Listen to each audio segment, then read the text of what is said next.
Assalamu alaikum wa rahmatullahi wa barakatuh. Thank you for joining us for another episode of the Hindy Project podcast and our first Ramadan Solo episode, which are episodes during the month of Ramadan when it's essentially impossible to book guests and wherein, inshallah, I'll be having a bunch of these solo sessions where we'll discuss some important issues, inshallah, in the community and related to Ramadan.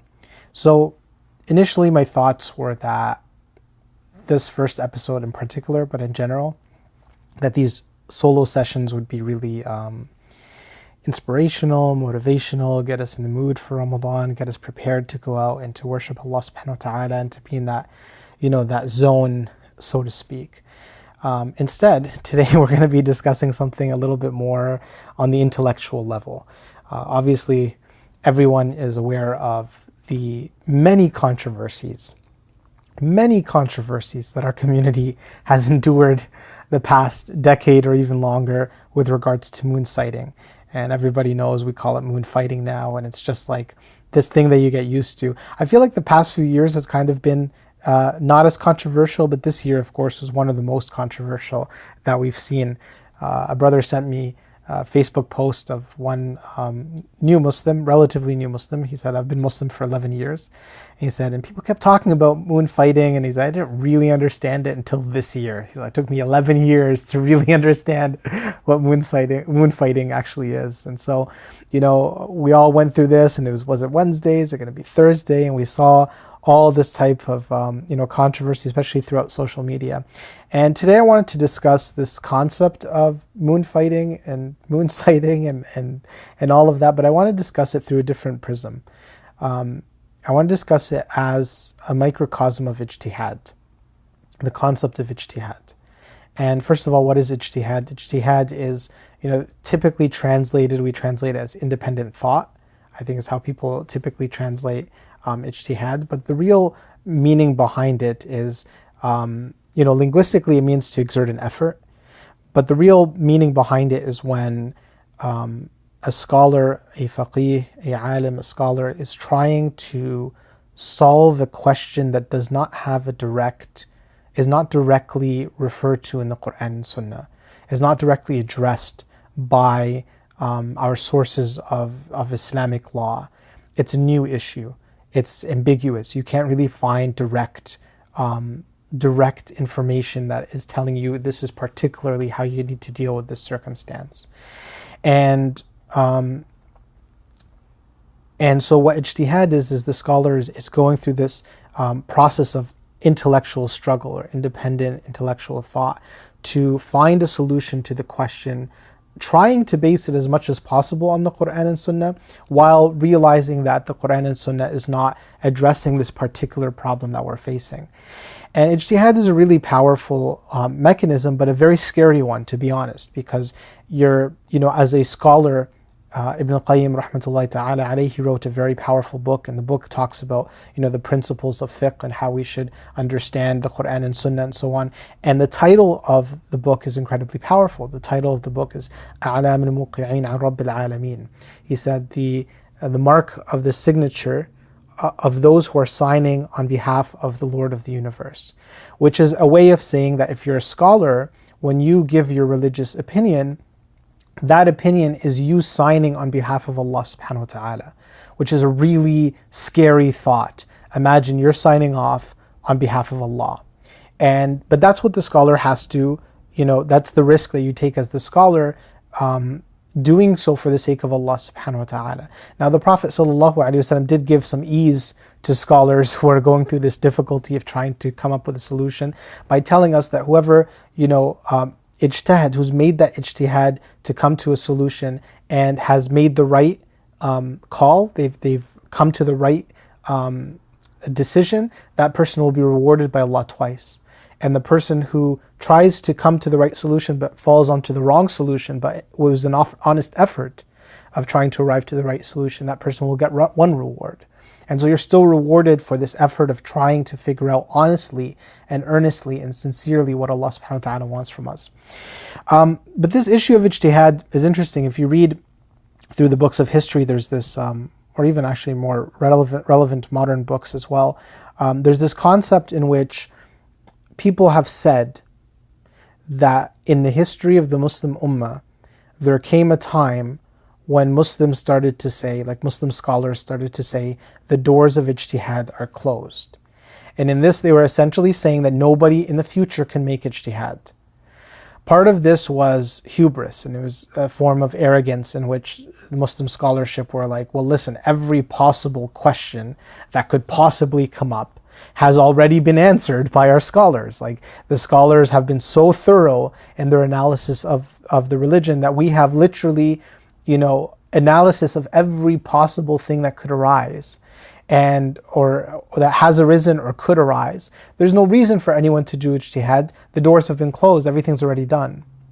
And obviously this was before the Industrial Revolution, and then the world completely changed overnight, and so many new questions had risen. But this was kind of this thing that the scholars were saying, and you could consider it a form of hubris. The other issue is that scholars were afraid of political powers trying to influence scholars constantly to make a quote-unquote new ijtihad that would validate whatever the rulers, the political powers wanted.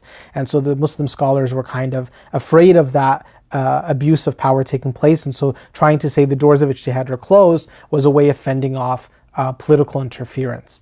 The other thing that also came up or is mentioned is that, frankly, and this is a reality, the scholars of today are nothing compared to the scholars of the past. The scholars of the past in general were incredible legal minds, incredibly spiritually connected to Allah, and what they were able to achieve, nobody would ever be able to achieve. And this is something, I've had discussions with scholars of this before, that nobody, for example, can ever emulate what Imam Shafi'i did.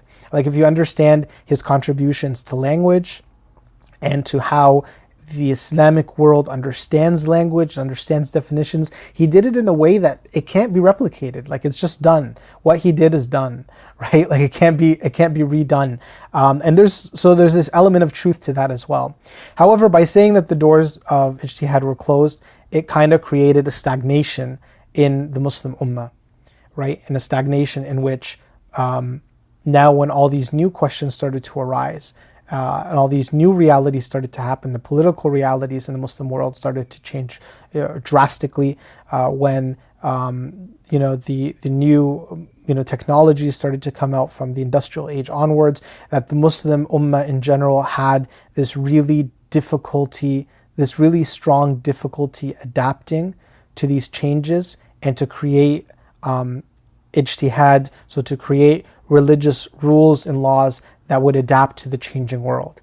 And this is a criticism that we have to we have to honestly take into consideration as a reality. Now, Dr. Wa'il Halaq was an academic. He wrote an article in which he kind of went into studying this concept of were the doors of ijtihad closed. He was asking the question, were Muslim scholars actually trying to close it? And he came to a different conclusion. His conclusion was actually that, sure, there's a stagnation of ijtihad, but it wasn't really Muslim scholars saying there should not be ijtihad anymore. He said that this sloganeering, that the doors of ijtihad were closed, was something that was made up by Orientalists. And his thought was that Orientalists deeply wanted Muslims to change their religion and to change the way that Islamic law dealt with certain things. So they tried to prod the Muslim Ummah to change Islamic law by telling them, hey, you guys in the past said the doors of ijtihad are closed, you need to reopen them and to go into ijtihad and to close. So he kind of fell back on this concept of, like, the Western Orientalists were trying to use ijtihad as a political tool. And I think that there's a legitimacy to both arguments. Like, I think he's right in saying that Orientalists tried to use ijtihad as a tool to change Islamic thought. But at the same time, the argument that in general, the Muslim scholarship started to hold really tightly to concepts of taqlid, of blind following their scholars, and even expanding that concept probably more than it should have been expanded. And the general stagnation of Muslim thought is something that's undeniable, like it happened. Now, why am I starting off with this whole spiel about ijtihad and you're just kind of maybe getting lost a little bit? Is that my whole point is that this whole moon sighting issue is a microcosm of the struggles that our community has when it comes to making ijtihad. And the reason I say this is because moon sighting is this issue where we do have some Islamic traditions, we do have some ahadith, not that many to be honest, but some ahadith that talk about, sighting the moon in the beginning of Ramadan, in the beginning of Eid. So that exists. There are some, discussions from scholars about, what constitutes a moon sighting and all of that. So there are, like, the traditional scholars of the past have talked to some extent about moon sighting. But then the reality is that what we live in today is incredibly different than what Muslims in the past have lived through. And I say this from a political perspective, the fact that, the nation states that exist throughout the Muslim world didn't really exist in the past. And that you have so many different legislative bodies, so many different governments that are operating, not just 2 or 3, at the time of the Khilafah in the past. You might have a few empires here and there working, but there's only a handful of them, rather than having, hundreds of different countries as we have today. And that's a different political reality than has existed in the past. And what makes it even more complicated is those of us who live in diaspora, those of us who live in Canada, in the United States, in Europe, that didn't really exist in the past. The concept of you have these large, thriving Muslim communities living in non-Muslim lands where there is no centralized authority in any respect. There's no Islamic government that, looks after Muslim affairs in Canada or the US. That these things don't exist, right? There's no centralized authority. It's a whole different level of complexity. It's a whole different level of completely different circumstances that are being faced by Muslims. And then you add to it the concept of newer technologies. Technologies in terms of sighting the moon, technologies in terms of, trying to figure out from a scientific basis, although it's not a completely accurate process, but trying to figure out if someone could potentially see the moon based on, certain assumptions, how large the moon is, where the moon, based on, the weather issues, based on all these different things, to see if it's possible if someone could sight the moon from the place that they might have been at. Okay, so that's like the new technology, and that's being added into the equation. And so it creates this really different circumstance where it's really difficult to figure out, okay, how do we figure out with this concept of moon sighting? And, we'll go maybe a little bit briefly through the different, opinions that exist out there. And so one opinion, for example, that many organizations are now using, like ISNA, ICNA, MAC, is that they calculate. So they calculate the birth of the new moon, when the new moon is going to be born, and they basically say, although it's kind of semantic, they'll say, well, if the moon is born and potentially could be seen, that's enough for us to see it. It doesn't matter if it's actually seen. And so this is their opinion, and this is the calculation method. Now, the calculation method doesn't really have a basis. I don't say it doesn't have a basis. It's a very weak basis in Islamic law. Why is it a weak basis in Islamic law? Because the Prophet ﷺ said, and these are really explicit, this is a really explicit hadith of the Prophet, is that sumu li ru'yati, that fast to the sight of the moon. Fast, and what's the cause of us fasting? Seeing the moon. So if the moon is not seen, we shouldn't be fasting. And the Prophet explicitly said this. He said, so if you cannot see the moon, then don't fast, complete 30 days and begin the day after. And so the Prophet ﷺ explicitly told us to link our fasting and our breaking of the fast, so the beginning of Ramadan and the beginning of Eid, with the sighting of the moon. And because of this, scholars have said, sighting the moon is a form of ibadah, it's a form of worship of Allah, and sighting the moon is the reason by which we should be fasting or not breaking the fast. Now, the calculation people have their ways around kind of these hadith, and they have other evidences that they bring up. Hadith of the Prophet ﷺ saying that if it's really cloudy and you can't figure out where the moon is because the weather is just not allowing you to sight the moon, then in that case calculate. And so there is a hadith there that they kind of rely upon. Now the other opinions are generally local sighting and global sighting. So local sighting is that they define somehow their own locality, whether it's their own country or their own horizon, time zone or something like this, and they decide if we see it in our locality, we'll fast. If we don't see it in our locality, we won't fast. And so that's the local sighting description. They kind of come up with their contours of what they consider to be a locality, which it requires some form of ijtihad. You have to figure out what that's going to be, and then based on that locality, they'll follow or they won't follow. And then the third final point is global sighting, which is that if anyone sees it anywhere in the world, that you follow the people who see it anywhere in the world. And if nobody sees it, then you don't fast. And so there's the global sighting, there's the local sighting, and then there's the calculations. That's really how it's broken down in our communities. Now, the problem with all of this is that the people who are now, like we said, the problem is that people don't want to follow calculations because they feel like it's not the strongest opinion from an Islamic law perspective, and there's a point for that.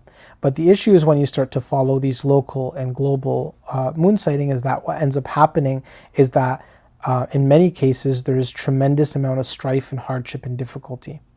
And that strife and hardship and difficulty is that sometimes people are waiting to the last minute to find out, well, are we going to be fasting tomorrow or not? Do I need to wake up for suhoor or not? Do I need to, prepare my children, prepare this, prepare that? So many preparations have to take place when it comes to Ramadan and Eid, whether it's getting time off work, all these different things have to happen. And if you're waiting till 2 a.m. in the morning, 3 a.m. in the morning to find out, it creates this tremendous amount of struggle and difficulty and hardship. And so that's one of the issues that comes up with this, is the hardship that people are facing. And because of this, it turns, these things end up devolving into these massive controversies, because it really affects people's lives, and it really affects the way that people have to deal with these responses that are given to them by their masajid or by their Islamic community. And because of this, I feel like, technically I think global sighting is the strongest Islamic opinion. But, for example, for us living in Toronto, what we had this year was someone saw the moon in California. And by the time they saw the moon, it was midnight here. By the time, people could verify it here, it was like 2 a.m. And so there are emails going out. Some of the mosques decided, okay, we're going to fast based on that sighting in California. They're sending out emails at 2 a.m. By the time people get those emails and they read them, for many people it's past Fajr time. And it just created this chaos, and people were like, well, am I sinning because I'm fasting? And people were like, no, you just need to make up the fast. But it's creating this crazy amount of chaos, and it's making the religion so difficult. And you see this from people who are not like that super religious. Those people are kind of looking at all of this and they're like, this is an evidence for why this religion is backwards, right? So we've created a crazy amount of hardship because of sticking to these traditional, what we consider to be the traditional opinions. But in doing so, we're just creating this crazy amount of difficulty and hardship for people that they can't really run their lives. And what needs to be understood is that, you can have your theoretical thought of, theologically, this is the strongest opinion, but we need to change. But when you're creating significant amount of hardship for people, then our usul, our principles of fiqh, allow us to use a weaker opinion. And I saw actually, just as I was preparing to put out this podcast, I saw that Sheikh Yasser Qadi put out a piece on Facebook literally saying exactly what I wanted to say in this podcast, where he was saying that he thought calculations were a very weak opinion, but because of the hardship that the other forms of moon sighting is causing, and because we don't have a centralized authority, because we live in the West, that we should just do calculations because it makes people's lives easier. And I agree with that. Not necessarily for the calculations. I think that there needs to be alterations made to make things easy for people. So what we've adopted in my own masjid is that we said, listen, if anyone to the east of us has seen the moon, then we'll fast. And if anyone in our time zone has seen the moon, we'll fast. But we're not going to wait for people in the West, right? And just like Saudi Arabia is not going to wait for the West, we're not going to wait for people to the west of us. Just like Pakistan's not going to wait for Saudi Arabia because it's to the west of them, we're not going to wait to people to the west of us. Because if we wait, then we're creating a tremendous amount of hardship. If we announce at Maghrib, hey, this is the day we're going with, then good enough, right? People can arrange their affairs by Maghrib time. They know what they're doing tomorrow, and they can arrange all their affairs, and we're making it easy. And at the same time, we're still following sighting. We created a cutoff at our time zone. And I think that that's something that might not be the strongest opinion in terms of arguing strictly from Islamic law, but it's something that merges two opinions together to a certain extent. It creates a certain amount of ease for people. And that's what I think, personally, what I think is the right opinion. But in general, what I want us to look at is that you kind of have these two camps coming out. And these two camps coming out where one side looks at the calculation people and they're like, you guys are too easy to throw away the Quran and Sunnah in order to give yourself ease. And then the calculation people are looking at the others and the moonsighting people, and they're like, you guys are creating hardship and making the religion difficult to follow. And there's a sense of truth in both, but the problem is that sometimes these narratives run away with each other. And what I mean by that is you get these narratives of people saying that, the folks that are moonsighting, they don't care about technology, they're ignorant, they're backwards, they're just these like ignorant mullahs, right? And then, the people who follow moonsighting are looking at the calculation people and saying to them, you guys just want the religion to be easy, you don't want to go through any hardship. But, we have to understand the dynamics of our community as well. Like by the time, we mentioned this, by the time you get the word out to your community, if you're telling your community at 2 a.m. that they have to fast, by the time they get the word, by the time they get the word out to other people, because that's how our community works. Like there's people who are connected to the masjid, and it takes them a few hours to get information from the masjid by going on our website or getting our emails and stuff like that. It takes them a few hours to get information. And then you have people who are not connected to the masjid. They're just connected to their family member who goes to the masjid. Like we all have that cousin or that uncle or something who's not that religious, and they just get information from us. By the time they hear about it, it's another few hours. So you have to keep these things in mind when you're trying to create what's a feasible approach for your community. And I think this is where, Ijtihad has to be understood, because we have all these scholarly discussions. When you get into moonsighting, we've just basically been talking from like a bird's eye view. If you go deeper, there's so many different issues with regards to moonsighting, and do you have to witness it with a naked eye? Can you use an optical aid? What constitutes an optical aid? Are eyeglasses an optical aid? And you get into all these like minutia of details and issues, but the point is that we can't get so caught up in the details that we lose fact that our community needs a certain level of ease. It doesn't need for it to be completely easy, but we can't make this mashaqqa, this intense hardship on them every year when they're getting ready for Ramadan. And that's my opinion with that. And so that's one issue. Like the scholars need to account not only for traditional law, but also account for people's needs and facilitating ease for them. So that's one issue. Like the scholars have to make that account, and they have to figure out a trade-off that makes sense. We can't be so strict on what we consider to be our theoretically perfect Islamic opinion while creating significant hardship for people. And we can't also go to the other extent of only trying to make things easy for people to the extent that we, just are completely disregarding a hadith. We have to find a way to marry it in a way that makes sense for people. And this is, when we talk about ijtihad and we're struggling to do this ijtihad, this is something that needs to be at the forefront of our understanding. The last thing that I want to mention is the concept of accountability for the masses, the average people. I go on social media. I don't post that often. I don't write comments on people's accounts that often, but I read people's accounts. Like I read what people are writing, and I go into the comments and I read what people are writing in the comments. And one thing that I've realized is that the average people, and not even just the average people, like the people who come to the masjid often, who listen to lectures of scholars who are like above the average person, right? But not necessarily a scholar or anything like that, just like a very educated person from amongst the masses. Those people have no clue of sometimes the dynamics of moonsighting in Islamic law, moonsighting even in science, like how science functions. Like they have just like no knowledge of it whatsoever. And I think that this is part of the issue. Like when we talk about the controversy, part of it is, the way that the scholars are approaching it. Part of it are the way that the organizations are reaching out to people and communicating to them. Part of it is people have no accountability for understanding even the basics. So these controversies, it's so easy to whip people up into frenzies and for these controversies to go crazy. Why? Because people are not assuming any accountability and understanding even the basics when it comes to an issue like moonsighting or any other controversial issue. If we said 2 months ago in our masjid, hey, we're going to have an event on moonsighting, or we're going to talk about all the details and educate you about it, people are not going to show up. But the day that we have to announce and the day that things are taking place, that's the day that everybody wants to fight about it. That's the day when people want to fight about it. And it just shows you that this problem of ijtihad is not only coming from our scholarship, it's coming from the people who don't have any understanding for how, they don't even have a basic understanding of these issues in order to be able to account for it, in order to be able to internalize it, in order to be able to say, okay, well, these are the different opinions, each opinion is valid, and I've chosen to take this opinion, and it's not the end of the world if someone else takes a different opinion. And to understand what those opinions are, and to understand the basis of those opinions, and to understand the motivations behind those opinions, that takes a certain amount of education.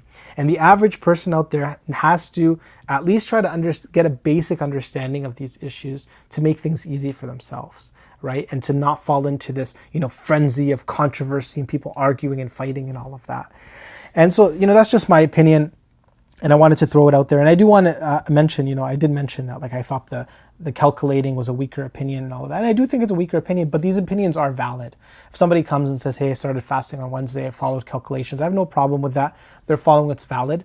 And also what we have to realize is try to create unity, right? The worst possible thing is when you have, the son is fasting one day and his father is fasting a different day and the mother is fasting a different day. All that kind of stuff is taking place. That's just the worst, right? Create unity, create it in your families first, create it in your communities, follow your mosque. Even if you disagree with the opinion of your mosque, just follow it to create that unity, to create that sense of connection between people. That's what's important. And if we will create unity we will create unity from a grassroots level. We're not going to create unity from the top down. We're only going to create it from the bottom up. And that's with people trying to unify first their families, then their communities, and moving onwards that way. Finally, I want to mention, what gets lost in all of these discussions when it comes to moonsighting is, people are fighting and arguing, and sometimes, unfortunately, accusing each other and belittling one another. But what we should be, paying attention to is something that's really important and really powerful. Someone recently just sent me an article that was, I think it was in the Toronto Star, but it was in 1957, some newspaper in Toronto, 1957. And this newspaper article said that there was 30 people in Toronto who were Muslim and were worshipping Allah during Ramadan.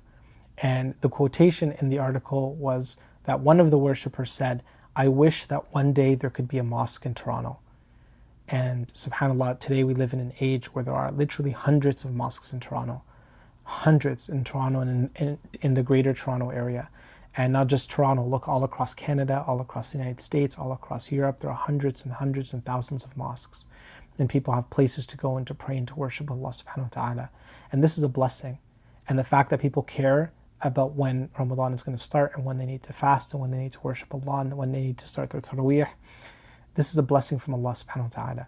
And it's important for us to take even a minute, even a second, just to contemplate that this is a blessing from Allah, that He gave us a community that has still a connection to our religious tradition. And I've met so many times leaders from other communities, rabbis and pastors and things like that. You know what they always want to ask me? They want to ask me, why is it that the Muslim community is so connected to their religion? Wallahi, this is a blessing. This is a blessing that Allah subhanahu wa ta'ala allows us to be amongst those who worship Allah subhanahu wa ta'ala, who love Allah, who love the Messenger of Allah, who want to follow the Sunnah of Allah subhanahu wa ta'ala and of His Messenger. And this is something that you shouldn't take lightly, and we should constantly praise Allah subhanahu wa ta'ala between all the controversy. Praise Allah for allowing us to have a community that cares even to some extent about worshipping Him and turning to Him in this month of Ramadan. We ask Allah subhanahu wa ta'ala to make us from those who are worshipping Him with sincerity and trying with our sincerest intentions to understand what He wants from us and to follow it to the best of our abilities. And I hope inshallah you'll join us for future episodes of Ramadan Solo on the Hindi Project podcast. Assalamu alaikum wa rahmatullahi wa barakatuh.